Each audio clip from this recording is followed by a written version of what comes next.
हरे कृष्ण।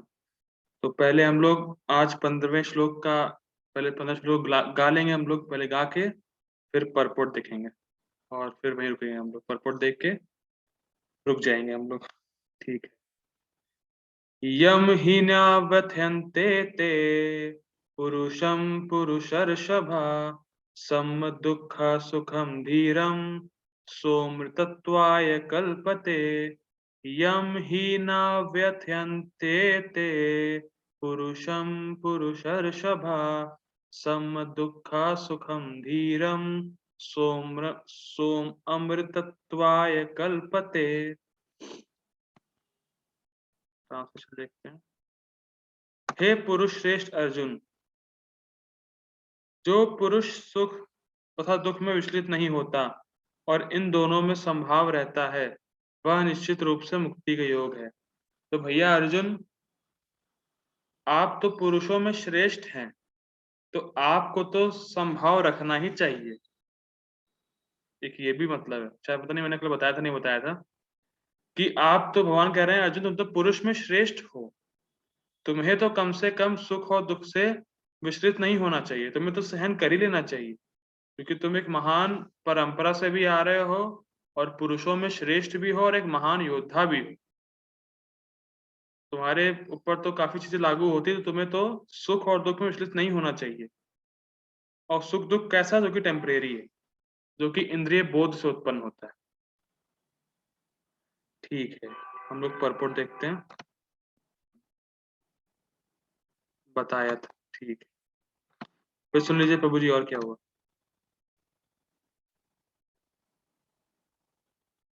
ठीक है, परपोट कहाँ गया, ऊपर है। हाँ ये रहा।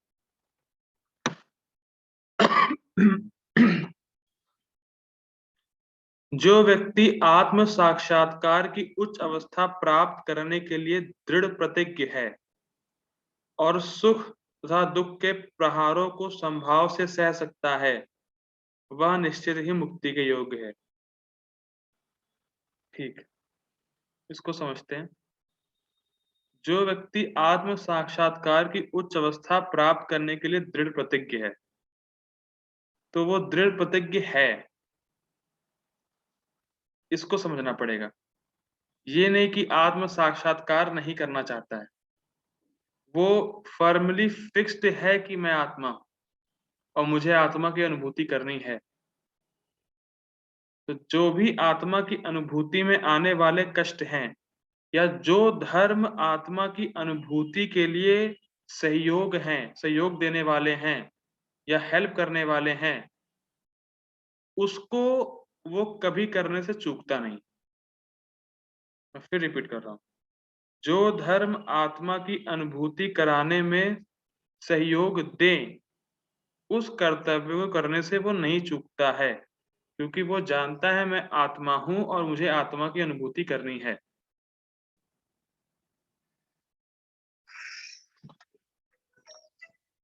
वह निश्चित ही मुक्ति के योग्य है, मतलब धर्म करते हुए जो सुख और दुख के प्रहारों को संभाव से सह सकता है।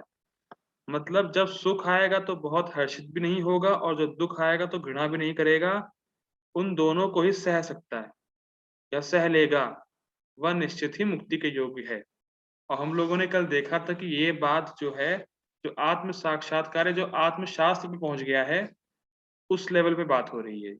इस सन्यासी के लिए बात हो रही है और सन्यासी कोई लाल कपड़ा पहन लेने से नहीं होता है, सन्यास एक चेतना है। ये कल डिस्कस हो चुका था। अब प्रभुपाद जी इसी बात को एक्सप्लेन करेंगे। वर्णाश्रम धर्म में चौथी अवस्था अर्थात संन्यास आश्रम कष्ट साध्य अवस्था है, किंतु जो अपने जीवन को सचमुच पूर्ण बनाना चाहता है, वह समस्त कठिनाइयों के होते हुए भी संन्यास आश्रम अवश्य ग्रहण करता है। तो जो वाकई में आत्मा की अनुभूति करना चाहता है, वो संन्यास ले लेगा। अब संन्यास लेने का मतलब ये नहीं कि बाहर से संन्यास ले लेगा, अंदर से उसकी चेतना अभी भोगों में लगी हुई है, ये मतलब नहीं है। कहने का मतलब ये है कि वो ये समझ जाएगा कि मैं आत्मा हूं और मैं कृष्ण का दास हूं और जो चीजें मुझे दिख रही है सब कृष्ण की, ये समझ जाएगा। और प्रभुपाद जी ने हम लोग के लिए बहुत ईज़ी कर दिया है। तो ये नहीं कि आज के ज़माने में कोई सन्यास ले ले, सब लोग सन्यास ले लें, ऐसा पॉसिबल नहीं है। लेकिन ये बात तब की हो रही है जब वर्णाश्रम था। तो वर्णाश्रम में धीरे-धीरे कर्तव्य करते-करते आदमी शुद्ध होता है और सन्यास लेना आवश्यक होता है उनके लिए। ये बात हो रही है यहाँ पे। और जब वो अपने घर-बार को त्याग के सिर्फ़ भगवान के भजन में लगता है, तब वो अपनी आत्मा की अनुभूति को कर पाता है। सन्यास का मतलब है सत और न्यास, जिसने सत के लिए सब कुछ छोड़ दिया है। सत मतलब भगवान, सत मतलब शाश्वत चीज़ें। वो खुद भी शाश्वत है क्योंकि वो आत्मा है, भगवान शाश्वत हैं ही हैं। तो उसकी अनुभूति के लिए उसने सब कुछ छोड़ दिया है, वो सन्यासी है, रियल में सन्यासी।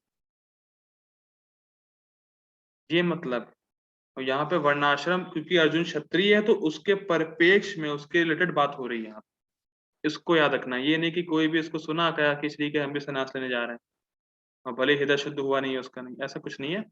भगवान कह रहे हैं कर्तव्य करो, हृदय शुद्ध होगा, ज्ञान मिलेगा, तब सिर्फ सन्यास ले सकते हो और सन्यास लोगे तो तुम्हें अपनी तो अनुभूति होगी ही होगी, साथ में मेरी भी अनुभूति हो जाएगी, भगवान की भी अनुभूति होती है उसमें। और ये बड़ा कष्टप्रद है, ये भी नहीं कि सन्यास बड़ा ईज़िली कोई भी ले सकता है, बड़ा कष्टप्रद है, सब कुछ छोड़ना पड़ता है। तो जब तुम अगर सन्यास भी लोगे, जब तुम्हें छोड़ने की बारी आएगी, तुम्हें दुःख होगा, तो उस टाइम पे भी तुम सहोगे? भाई सहना तुम्हें पड़ेगा ही पड़ेगा। तुम कोई भी स्टेज में रहो, मान लीजिए अगर अर्जुन कहे कि मुझे सन्यास लेना है, तो भाई सन्यास लोगे सब छोड़ना पड़ेगा, रियल सन्यासी अगर बनना है तो उसमें दुःख होगा तुम्हें और तब तुम वहाँ सहोगे। लेकिन तुमने अगर सहा, तो ठीक है तुमने ले लिया, लेकिन तुम्हारा हृदय शुद्ध हुआ नहीं है, तो गिर जाओगे। तो ये भी तो देखना है ना, ये पॉइंट। ये कठिनाइयाँ पारिवारिक संबंध विच्छेद करने तथा पत्नी और संतान से संबंध तोड़ने के कारण उत्पन्न होती है। मतलब जो सन्यास लेने के पश्चात जो कठिनाइयाँ होती हैं, वो कठिनाइयाँ ये है कि पारिवारिक संबंध को त्यागना होता है और पत्नी और संतान को छोड़ के जाना होता है, हमेशा के लिए। ये वर्ड बहुत मेन है, हमेशा के लिए। ये नहीं कि अभी त्यागा, जैसे कभी-कभी होता है कि पति-पत्नी से परेशान हो गया, मैं जा रहा हूँ सन्यास लेने के लिए। वो निकला, आधे घंटे बाद, "अरे छोड़ो यार, क्या सन्यास लेंगे, चलते हैं घर।" चला गया। पॉइंट क्या है? हमेशा के लिए, इसीलिए कष्टप्रद है। किंतु यदि कोई इन कठिनाइयों को सह लेता है, तो उसके आत्म साक्षात्कार का पथ निष्कंटक हो जाता है। तब वो पूरी तरीके से भगवान को समर्पित हो जाएगा। तो उसका जो आत्म साक्षात्कार का मार्ग है, वो निष्कंटक हो जाएगा। मतलब उसमें अब कोई बाधा नहीं रह जाएगी। अतः अर्जुन को क्षत्रिय धर्म निर्वाह में दृढ़ रहने के लिए कहा जा रहा है। भले ही स्वजनों या अन्य प्रिय व्यक्तियों के साथ युद्ध करना कितना ही दुष्कर क्यों ना हो। जैसे सन्यास जब कोई लेता है तो सहन कर लेता है हायर गोल के लिए, वैसे तुम भी लड़ो, धर्म निर्वाह करो, भले ही तुम्हारे जो प्रिय हैं वो मारे भले क्यों ना जाएँ। तुम उसको सहो, उसके जो तुम्हें जो दिक्कत हो रही है उसको सहो। अब एग्ज़ाम्पल दे रहे हैं प्रभुपाद जी, भगवान चैतन्य ने 24 वर्ष की अवस्था में ही संन्यास ग्रहण कर लिया था। यद्यपि उन पर आश्रित उनकी तरुण पत्नी तथा वृद्धा माँ की देखभाल करने वाला अन्य कोई ना था। तो ऐसा नहीं है कि भगवान आदर्श स्थापित नहीं करते हैं, भगवान खुद करके दिखा रहे हैं। उनके अलावा उनकी पत्नी का या उनकी माँ का कोई भी नहीं था, लेकिन फिर भी उन्होंने संन्यास लिया फॉर हायर पर्पस। ये बहुत ज़रूरी है। ये नहीं कि खाली संन्यास लेके बैठ गए हैं, जगत से परेशान हैं बस। हायर पर्पस होना बहुत ज़रूरी है, क्योंकि जब तक हायर पर्पस नहीं तब तक आदमी टिक नहीं पाता है उस चीज़ पे, अपनी बात पे, अपनी कही हुई बात पे। तो ये बहुत ज़रूरी है। तो भगवान चैतन्य ने 24 वर्ष की आयु में संन्यास ग्रहण किया और जो भी कष्ट आए उनको उन्होंने सहा। तो भी उच्चादर्श के लिए उन्होंने संन्यास ग्रहण किया, मतलब हायर गोल के लिए जो मैं बता रहा था। और अपने कर्तव्य पालन में स्थिर बने रहे। ये नहीं कि संन्यास ले लिया फिर वो सन्यासी के कर्तव्य नहीं कर रहे थे। सन्यासी के कर्तव्य करने में बिल्कुल फिक्स्ड थे वो। भव बंधन से मुक्ति पाने का यही एकमात्र उपाय है। मुक्ति पाने का ही एकमात्र उपाय ये नहीं कहा जा रहा है कि संन्यास लेना है, ये कहा जा रहा है अपने कर्तव्यों को सहना है। अब वो सॉरी, कर्तव्यों में आने वाले सुख दुख को सहना है, उसमें संभाव रखना है, वो मुक्ति पाने का एकमात्र उपाय है। क्योंकि अगर आप कर्तव्य करते रहेंगे, धीरे धीरे ज्ञान में बढ़ेंगे, हृदय शुद्ध होगा, फिर आप आत्मशास्त्र में आएंगे, तब आप जो है तब आपको आत्मा की अनुभूति होगी पर और भगवान की अनुभूति होगी। तो बेसिकली पॉइंट क्या है इसको समझना, ये इस श्लोक का मेन मोटा मोटा कंक्लूजन यही निकलता है कि फॉर हायर गोल कुछ भी कर्तव्य करने में सुख दुख आए उसको सहें, कर्तव्य से भागे नहीं, क्योंकि कर्तव्य करेंगे हृदय शुद्ध होगा, और तब आप धीरे धीरे आपकी चेतना ऊपर उठेगी, भगवान में लगेगी, और अगर आप कर्तव्य नहीं करते हैं, कर्तव्य से भागते हैं, तो आपका पतन होगा, आप नीचे गिरेंगे। इसको भक्ति में भी अप्लाई कर सकते हैं। भक्ति में आपको कहा गया है 16 माला करने के लिए, 4 नियमों का पालन करने के लिए। अगर आप करते रहते हैं, कितनी भी दिक्कत क्यों ना आए, आपका हृदय शुद्ध हो जाएगा, आपको भगवान की अनुभूति होगी, अपनी अनुभूति होगी कि आप कौन हैं। लेकिन अगर आप काना-कानी करेंगे, 4 नियम का पालन करने कहा गया है, अगर आप 3 नियम करेंगे, 2 नियम पालन करेंगे, तो वो दिक्कत है। उसमें आप ना तो एक अच्छे भक्त बन पाएँगे और यहाँ पे भी आपको दिक्कत होगी। आप बीच में लटक जाएँगे, जैसा कि अर्जुन आगे बोलेगा भी। तो आपको बिल्कुल डिटरमाइंड रहना है कि मेरा पर्पस, मेरा गोल बहुत हाई है। जैसे हमने कल बात की थी कि जो कोई सीढ़ी पे चढ़ता है, तो ऊपर देखता है। तो आपको हमेशा ऊपर देख के कर्तव्य करना है। ठीक है। तो आज हम लोग यहीं पे, अब इसके बाद हम लोग कुछ डिफरेंट करेंगे। एनालॉजीज़ देखेंगे प्रभुपाद जी की, जो कि प्रीचिंग में बहुत हेल्प करती है। तो देखते हैं उसको भी। स्क्रीन दिख रही है? दिख रही है, दिख रही है। देख रही। अ,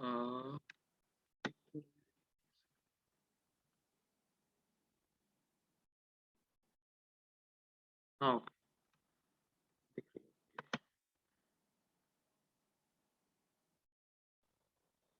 तो एक बार रिवाइज करते हैं। पहली एनालॉजी क्या थी? पहली एनालॉजी क्या थी? किसको पता है? पहली एनालॉजी पहली एनालॉजी थी लॉयर्स वाली, उसमें क्या सीखा था माता जी हम लोगों ने? कि अगर मतलब वो लॉयर्स जो होते हैं वो लॉ बुक में जो भी पॉइंट्स होते हैं वो अच्छे से पूरा याद करके कोट करते हैं, तभी केस जीत पाते हैं। अच्छा, तो वो किसके लिए यूज करेंगे अगर आप?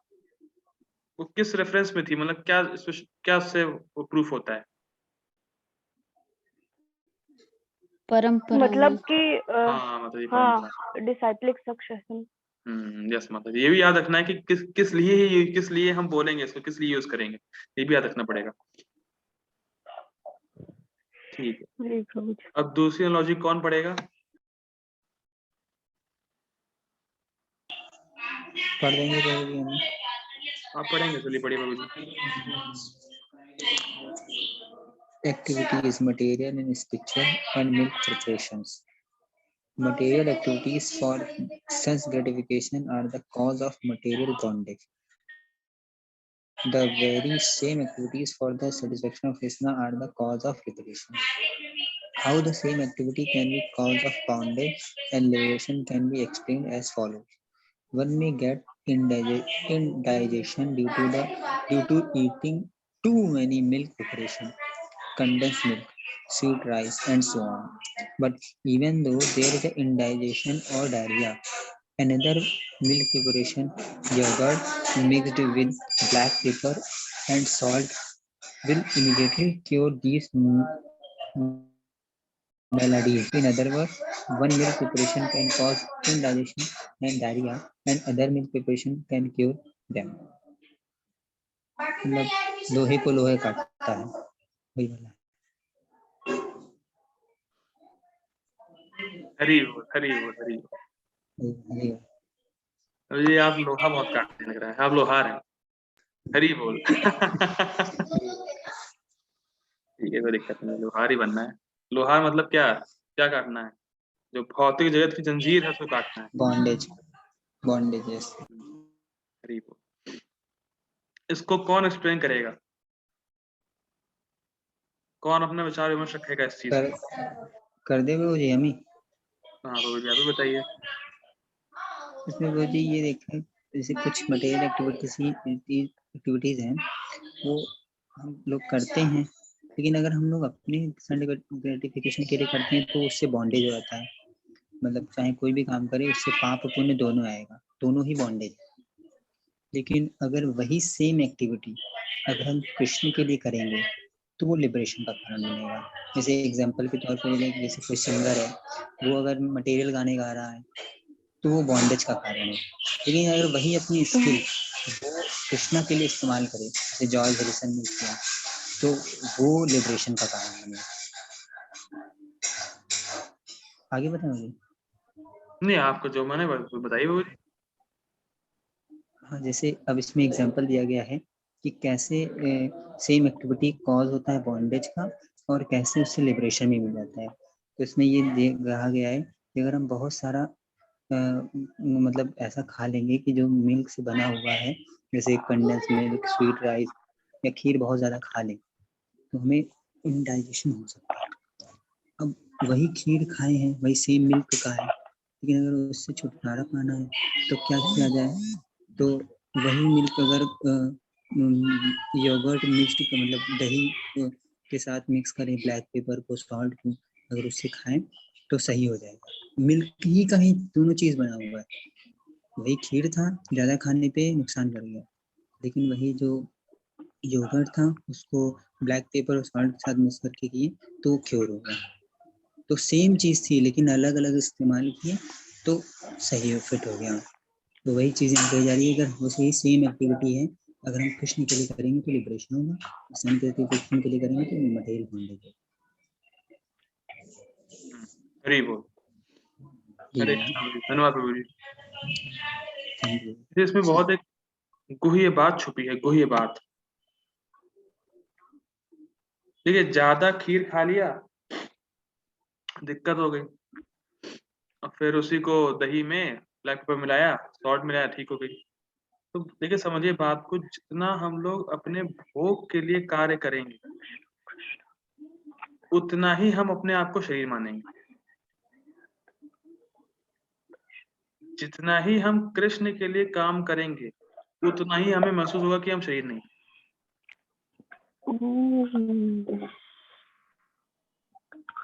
बहुत एक कोई बात, जितना भोगों के पीछे भागेंगे और भोगों के लिए काम करेंगे, इंद्र तृप्ति के लिए काम करेंगे, उतना ही आपको समझना मुश्किल होगा कि मैं आत्मा हूं। और वही एक्टिविटी अगर आप कृष्ण के लिए करेंगे तो बहुत आसान होगा मानना कि मैं कृष्ण का हूं या मैं आत्मा हूं। समझ रहे हैं? बहुत गहरी बात। और एक और बात, तीसरे अध्याय के पहले ही श्लोक में प्रभुपाद जी परपोर्ट में लिखते हैं, Krishna conscious is not an inaction. Krishna conscious में आपको काम करने से मना नहीं किया जा रहा है, बस काम की डायरेक्शन को चेंज करने के लिए कहा जा रहा है। तो बहुत फर्क है।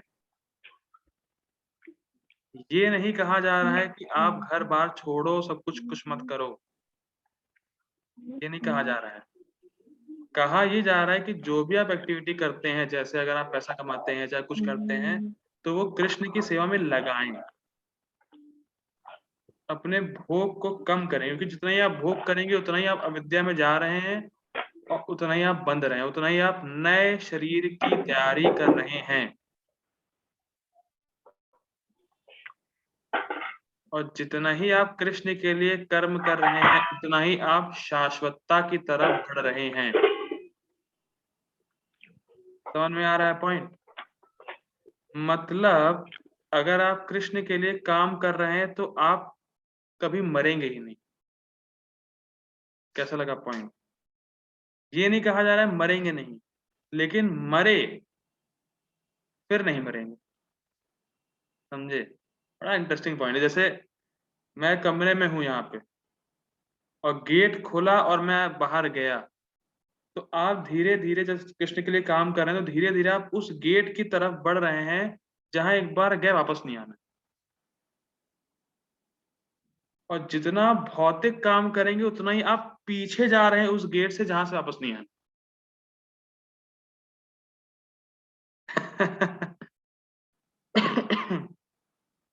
लेकिन काम दोनों केस में कर रहे हैं और एक्टिविटी भी सेम है। प्रभुपाद जी लिखते थे जैसे डिक्टाफोन है, जैसे डिक्टाफोन पे वो प्रभुपाद जी ट्रांसलेट करते थे अपनी बातों को, मतलब रिकॉर्ड करते थे।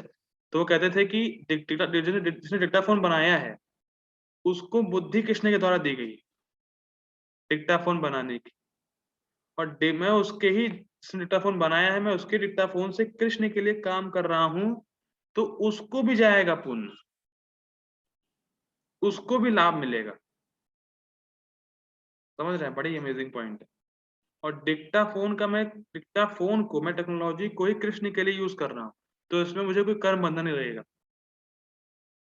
और वहीं अगर डिक्टाफोन किसी भौतिक के लिए किया जाए तो दिक्कत है। जैसे हाँ जूम, करेक्ट, तो जूम बनाया है, उसने जूम बनाया, बड़ा अच्छा काम किया है।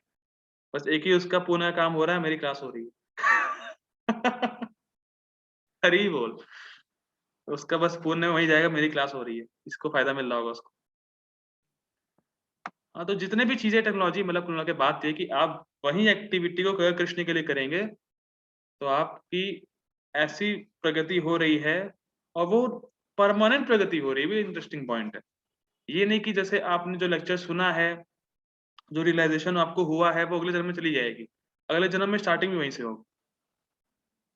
सोचिए कितना एटर्नल आपको ये क्या कहते हैं अमाउंट में आपके जा रहा है क्रेडिट, कभी नहीं खत्म होना है वो अकाउंट। आप अगर आपके बैंक बैलेंस बहुत ज्यादा हो गया है तो अगले जन्म में कुछ नहीं मिलेगा, लेकिन अगर इसमें आपने कमाया, या आपकी कमाई हो रही है, इंटरेस्टिंग कमाई कर रहे हैं हम लोग यहाँ पे, जितना कमाई यहाँ कर ले अगले जन्म में स्टार्टिंग वहीं से होगी, वो कमाई सेफ होगी आपकी, परमानेंट डिपॉजिट, जिंदगी के साथ भी जिंदगी के बाद भी, इंश्योरेंस LIC। समझ रहे हैं ना? ये पॉइंट है। ठीक है, एक और देखते हैं लॉजी।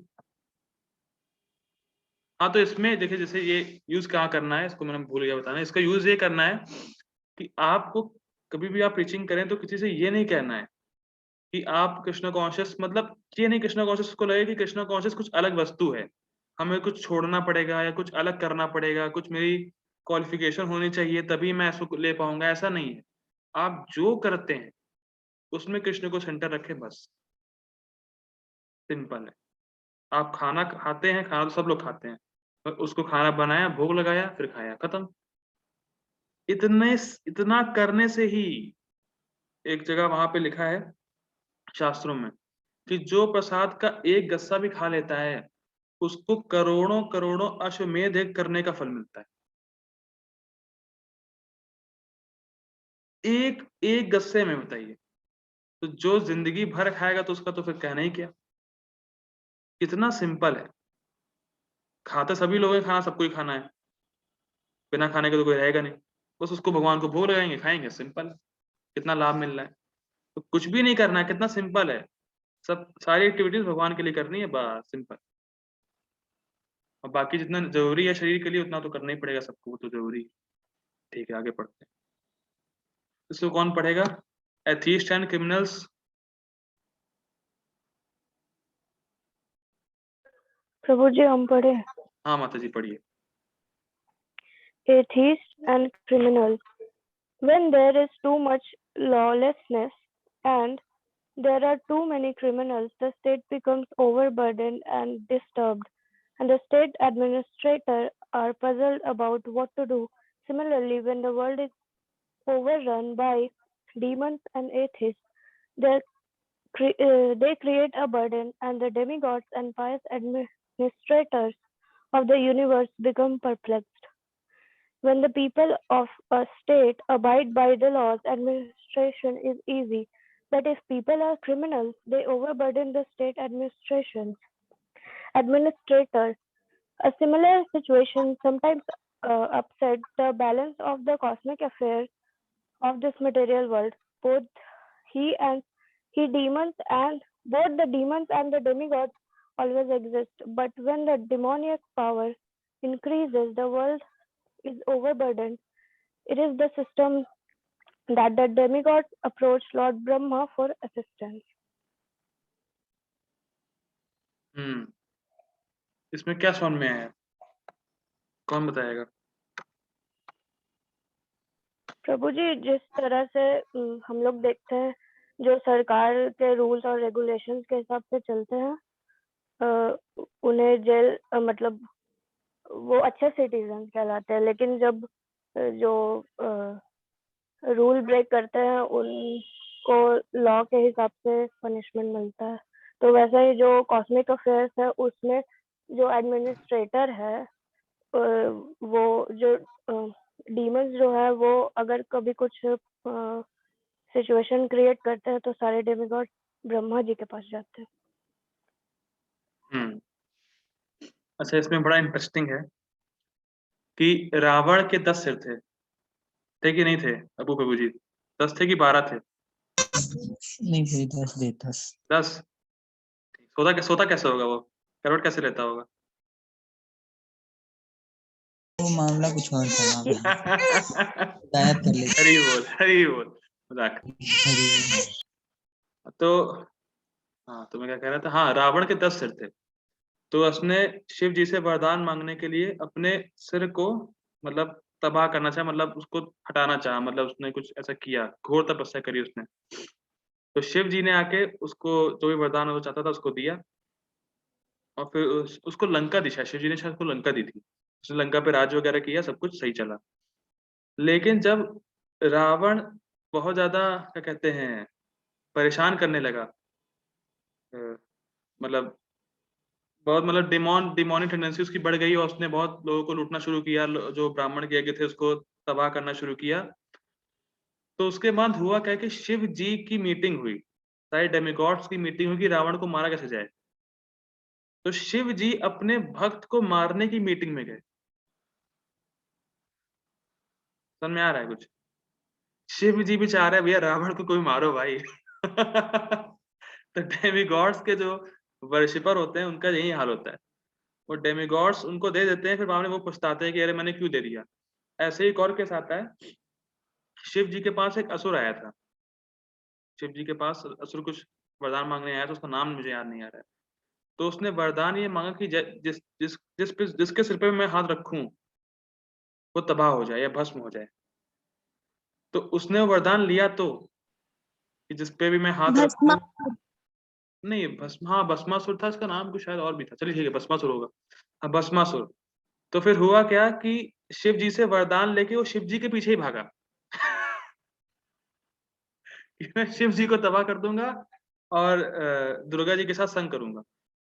तो ये बड़ा एक तरीके से खतरनाक है। तो यहाँ पे यही बताया जा रहा है कि जब ऐसे डिमॉन्स, ऐसे असुर लोग जब बढ़ जाते हैं, तो जो एडमिनिस्ट्रेटर है, एडमिनिस्ट्रेटर मतलब जो उसको क्या कहते हैं मैनेज करने वाले लोग हैं, उनके सिर पे बर्डन आता है कि कैसे अब सही हो।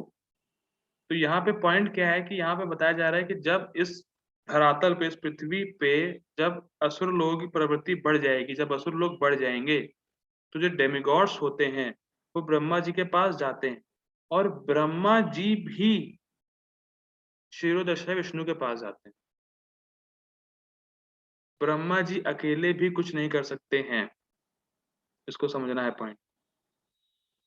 ब्रह्मा जी को भी क्षीरोदशा विष्णु जी के पास जाना पड़ता है। जैसे रावण का जब बहुत ज्यादा हाई हो गया था, डेमन टेंडेंसी हाई हो गई थी, तो ब्रह्मा जी क्षीरोदशा विष्णु के पास गए थे, फिर राम जी प्रकट हुए थे। तो इसको समझना है, यहाँ पे कहा क्या जा रहा है। फिलहाल बात ये है कि प्रभुपाद जी परपट में लिखते हैं भागवतम के एक, कि जो डेमिगॉड्स भी होते हैं, डेमिगॉड्स जस्ट लाइक मान लीजिए प्रिजन हाउस है, एक जेल है। तो जेल के जो कैदी होते हैं, जो जेल के नियम का पालन करते हैं अच्छे तरीके से, जेल के नियमों का पालन करते हैं और अच्छे अच्छे कैदी होते हैं, जो उनको जेल के मैनेजमेंट में लगाते हैं। कैद जो जेल के मैनेजमेंट में लगे होते हैं वो कैदी ही होते हैं, लेकिन वो अच्छे कैदी होते हैं, वो रूल्स एंड रेगुलेशंस मानते हैं। तो डेमिगॉड इज जस्ट लाइक कि वो जेल के कैदी हैं जो मैनेजमेंट में लगे हुए हैं। और जो जीव है वो जेल के अंदर है, या जेलर कह सकते हैं बुरे कैदी हैं, और डेमिगॉड्स अच्छे कैदी हैं। तो जब कोई राजा जिसने जेल बनवाया है वो जेल में आता है, तो कोई ये नहीं कह सकता कि राजा कैदी हो गया। समझ रहे हैं पॉइंट को? जब कोई राजा जेल के अंदर आएगा तो इसका मतलब ये नहीं कि राजा कैदी है। जैसे पीएम, प्राइम मिनिस्टर, प्रेसिडेंट मान लीजिए जेल के अंदर जाएं देखने क्या चल रहा है, तो कोई जो कैदी होगा वो मूर्ख होगा जो ये मानेगा कि जो प्रेसिडेंट भी कैदी हो गया है। समझ में आ रहा होगा पॉइंट? और किंग जो है, अगर जो किंग है, जो प्रेसिडेंट, अगर किसी को कह दे कि इस जेलर को छोड़ दो या इस कैदी को छोड़ दो, तो तुरंत ही छोड़ देंगे लोग।